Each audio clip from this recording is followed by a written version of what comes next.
Most of what we think we know about medieval finance is downstream of a few clean stories about coinage and Italian banking. Those stories are mostly true and mostly miss the point. For roughly 7 centuries, the English crown ran the largest treasury in northern Europe on split sticks of hazel and willow, marked with notches and broken in half to prevent forgery. The system was called the tally, and it outlasted the printing press, joint stock banking, and double entry bookkeeping. We pull on that thread because what survives in the record is usually what was useful to power, and the tally was extraordinarily useful for a very long time. A tally stick was a piece of wood, typically hazel, around the length of a finger to a forearm. Notches of standardized widths were cut across the grain to record an amount. A wide notch the breadth of a thumb meant 1,000 pounds. Narrower notches stepped down through hundreds, pounds, shillings, and pence. The defining feature came next. The stick was split lengthwise, with the notches running across the cut, producing 2 halves that matched. One half, the stock, went to the lender or the recipient. The other half, the foil, stayed with the exchequer. To redeem, you brought the stock back and the 2 halves were laid together. If the notches and the grain matched, the debt was real. If they did not, someone had tampered with one side. Forgery was effectively impossible without access to the original tree. 3 reasons.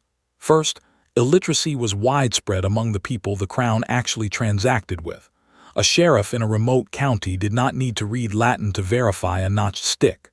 Second, the tally functioned as transferable debt. A stock owed by the crown could be passed to a third party as payment, which is to say it was an early form of negotiable instrument, working centuries before the bills of exchange that get taught in textbooks. Third, the exchequer was a deeply institutionalized bureaucracy with rituals around tally use that doubled as audit. The 2 halves had to be matched in front of officers at fixed times of year.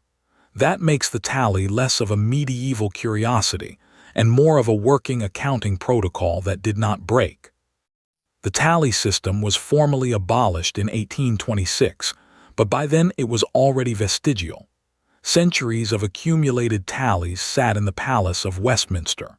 In October 1834, clerks decided to dispose of the backlog by burning the sticks in 2 stoves in the House of Lords' basement.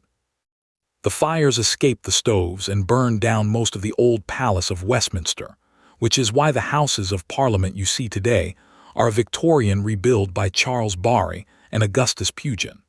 The lesson the historian Charles Dickens drew at the time was unkind.